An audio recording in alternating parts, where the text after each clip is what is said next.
So I'm a program officer with the Meyer Memorial Trust, and we serve Oregon and Clark County, Washington. And the one thing I will say, Tom, I'm trying to keep my voice on this side.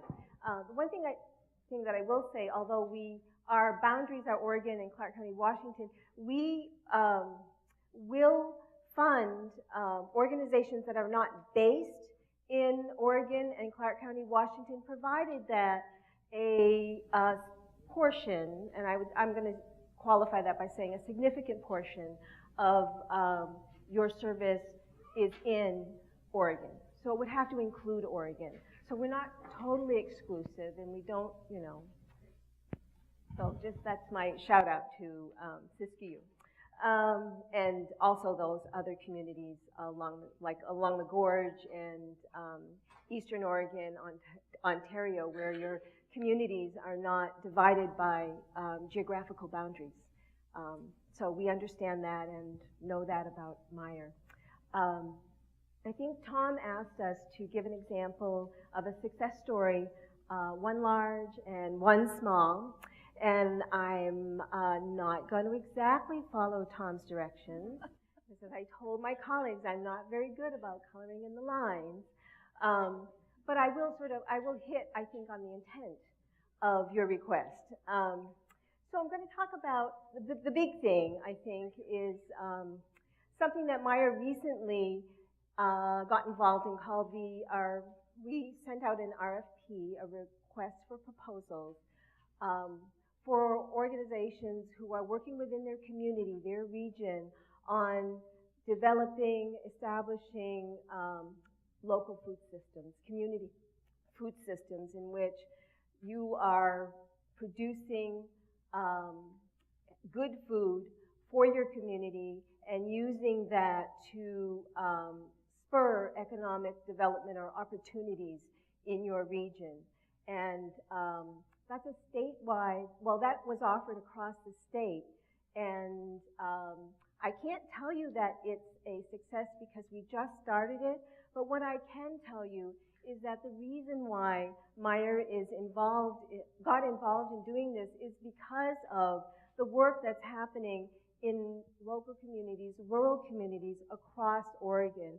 Over the last 5 years, we've gotten a number of requests from groups that were working on their little piece of trying to change the health of their community, trying to lift up the economy in their community, and asking us for sometimes some large, but most often some small, discrete grants from the trust to do that. And so program staff and our trustees wanted to acknowledge that important work that you were doing and see if we couldn't be a better partner with you on that. And I think that that's a real success story for rural. And it's not so much that we listened to you, but that you said, this is what we need, and we're here to take care of our communities. And so I think that that's wonderful that I think that represents the kind of can-do attitude that I see in your communities, regardless of what your economic conditions are. We know that the recession has hit you dramatically and deeply and is continuing to do that. And so in spite of that, you work together, not all the time and not all perfectly, but you do communicate across your areas. And it's not like when you go into the community, it feels like when I talk to one person, I'm really talking to the community, because that person, that organization often represents so many other things in the community. And so for me, that's an example of a large success, but your success. And hopefully we can help you with that. Did I do okay with that? Yes, you did. Okay, great, thanks. So for smaller success, again, I am not going to point out a particular organization in a particular area, because I see so much of it coming to us from across Oregon. And that success, to me, is when I get a request to support, we're a general purpose fund, so 60% of our giving goes in response to community needs. So it's not in any particular specific area like the community food systems request for proposal was. So we get a number of requests that go everything from, doing capital projects to gardens, to some economic development activity, to support enrichment programs for kids, domestic violence, and child abuse prevention. But what successful means for me is that when I get a request from your community that shows me that you're making a request to us in direct response to something that is a need in your community, that's important to your community, and that your community is telling you and has shown you that it's important, and you come to us to help you partner in that. The success around that, I think, indications of community involvement for me, which shows me your success, is that you engage that community, and that engagement could be in a lot of local support, like in-kind volunteer efforts. It could mean staffing your organization. It could mean a penny drive from the community that the kids launched. I think that a big question that we get from nonprofits is, what is the local match? Because you feel like foundations are asking you to sort of put up your money in order for us to invest in you. And that money or that investment doesn't always happen in terms of dollars for Meijer. So we look at the whole project, but we do expect that you ask your community to provide support, whatever significant support that is for your community. It looks different everywhere. So know that we take that into mind. And the reason why that's important is because I've always believed, coming from a nonprofit background and from community organizing, I've always believed that you need to give your community an opportunity to give back. That they're not there just for getting your services. What is meaningful to them is when they can count on you to deliver those services, and they can provide, and those individuals are able to say, thank you, and this is what I'm going to do for you, because then they own your organization. And that is a real success to me, and I see it all over.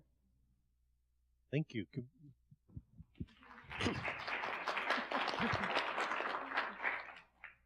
TV? So I think going second, can you all hear me as well? Going second has some interesting advantages and disadvantages. I'm about Sally's height, so now I really do need to stand. She got an A, and that's just a hard mark to come after. I also have the added pressure, I'm just going to be totally honest. Tom's office is next to mine, so I don't think I get to color outside the lines because I will be seeing him for many days moving forward. So I don't know what it says about me, but I'm trying to stay within the lines, Tom, so you can base my grade on that. Thank you, Kiwi. Let's see, I'll give you a little bit of context before we get to the story. I see a lot of familiar faces, which is what I love so much about this conference. How many of you feel like you're pretty familiar with Ford Family Foundation, maybe through the Leadership Institute or granting work? Yeah. Okay. Good. Well, that makes my job a lot easier.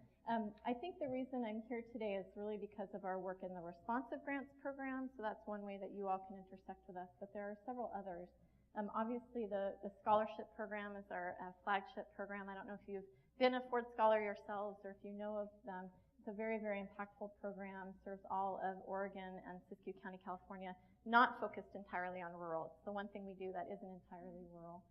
The Ford Institute for Community Building, your expert is right here, so I won't even pretend to go into depth there, but again, that's a real effort at individual capacity building, community capacity building, nonprofit capacity building. And I'm guessing a lot of those hands in the air were up because you've participated in that work. We'll touch on it again later. The third leg of our stool is really our grants program. And we were asked to give those one-pagers. Maybe I went outside the lines a little. It's a two-pager, but just one thing for you to carry. It is, I think, a helpful place to start. It tries to put grants in the overall portfolio of the foundation. Our mission is successful citizens, vital rural communities. Very, very broad, probably something you all hold as personal missions as well. But granting is just one part of that. And so we do granting in two different ways. We do it in responsive, which is what you all think of most, probably where you write in an application to us for a project you're doing at a local level. And then we do proactive work in areas that the board has chosen specifically to focus on. Right now, things like early childhood development, some visual arts work we're doing, the Chalkboard project along with a lot of our peers here, and post-secondary education awareness and attainment. So those are things I'm not going to talk about today, but I'm happy to talk to you about them offline. All of my contact information is here, and you're always welcome to call me. What I am going to focus on, and where I'll start with a story, as I was instructed, and then generalize out to what we consider success based on that story, is really in our responsive areas of funding. When you look at this one-pager, the 4-cell picture there describes the 4 areas that we focus on for our responsive funding. And the story I'm going to tell you, I did choose actually a singular nonprofit, and I'm actually really curious if you're in the room, I'll probably fall over. The Umatilla, the McNary Heights Elementary School after-school program. Okay. That makes it a little easier, although it would have been great if they were here. I'm picking this story, I think, because it's one that we can probably all relate to. I mean, some of you may be from communities of 500 people. Some of you, I live in Roseburg, so our community is on the larger side. It's just close to 24, maybe, depends any given day. And so that's a huge difference, right, in rural Oregon. And there's lots of different things that can happen in communities of those different sizes. But McNary Heights Elementary School is in the town of Umatilla. Have any of you been there? Some of you know it, maybe do it better than I do, so feel free to correct me. And it's a rural community, not unlike many others. It's, up along the I-84 corridor, but it's off of it, which I think is significant. It's along the banks of the Umatilla River, I believe, where it flows into the Columbia. It's a town that is not very big. I'm not sure the exact population now, but around the 7,000 mark, so it's a small place. And it has a very sort of specific, it seems to me, set of industries there. The Army Depot is there. There's a lot of onions that are grown there. Two Rivers Correctional Institution is there. The Tillamook Cheese Factory. So this mix of things, I shouldn't say the main one, obviously that's in Tillamook, but there is some sort of Tillamook Cheese Factory there as well. And so there's a really large population of farm workers, agricultural workers. There's a lot of diversity there, or maybe it's almost tipped to where there isn't as much diversity there. There's a very large minority population, 63% minority population in McNary in the elementary school there, which is unlike some places in Oregon, but maybe it's like where you're from. They have a lot of generational poverty issues, which is probably true in a lot of the places we all live and work. Over 50% of the kids there are on free and reduced lunches at any given time. So there's a lot of challenges that they have. They also have something that I guess I haven't heard in a lot of the rural communities that we work in. They have a real gang problem, actually. They have 2 very active gangs. And I remember the day I read their first application to us, and they were talking about this after-school program in the elementary school, and they were saying it is about prevention of those kids going into gangs, and by working with second graders, we can decrease the crime rate in our community. And I thought, second graders, I must be reading this wrong. This is why I love site visits. I'm going to get out there and I'm going to ask them, did you mean second graders or 12th graders? What do you think about? And they really meant second graders. They were telling me that kids were recruited into these gangs as early as 2nd grade, 3rd grade, 4th grade, 5th grade, and if they could start there and build something for those kids to do, they could stop that cycle. So I thought, wow, I've got to see this. This is really amazing.